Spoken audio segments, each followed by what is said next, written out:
જય શ્રી કૃષ્ણ મિત્રો, સવારમાં નાઈ ધોઈને થઈ ગયો છું તૈયાર અને વાગી ગયા છે સવારના 6:30. ખોલી નાખી છે દુકાન, કારણ કે પારેવાના સંગ તો આપણે વહેલી સવારે નાખી દીધી હતી. બજારે હજુ તો કોઈ દેખાતો નથી, ક્યાં સિસ્ટમને કરી નાખી ચાલુ ને દુકાનને કરી નાખી સાવ અને હારી લીધા કેન. માતાજીને અગરબત્તી કરી ગાય માતાને આપી દીધી રોટલી ને જલની લોટી લઈને નીકળી ગયો. આજે તો લક્ષ અને એના પપ્પા બંને ભોળાનાથની ભક્તિ કરવા આવી ગયા છે અને પછી પોઠિયા હનુમાનજી પાર્વતીજી અને ભોળાનાથને ચડાવી દીધો ફૂલ અને સુરત દાદા અને ભોળાનાથને ચડાવી દીધું જળ અને કરી નાખ્યું શિરામણ અને નીકળી ગયા દૂધ ને કેન લઈને.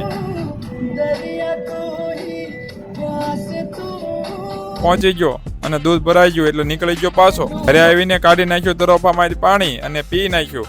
તમને ભાવશે કે નહીં કોમેન્ટ કરી નાખજો જોરી. અને પછી કરી નાખ્યા તરોફાના કટકા અને કાઢી નાખી મલાઈ અને ખાઈ નાખી. બપોર થઈ ગયું એટલે નિહાળિયા છૂટી ગયા અને દુકાન કરી દીધી હોય ને કરી નાખ્યા બપોરા. તો ચાલો મિત્રો બપોરા કરવા. આજના વિડીયોમાં આટલું જ. આ વિડીયોને લાઈક કરી નાખજો, કોમેન્ટ કરી નાખજો અને નવા હો તો ફોલો કરી નાખજો. ચાલો મળીએ નવા વિડીયોમાં. ત્યાં સુધી રાધે રાધે.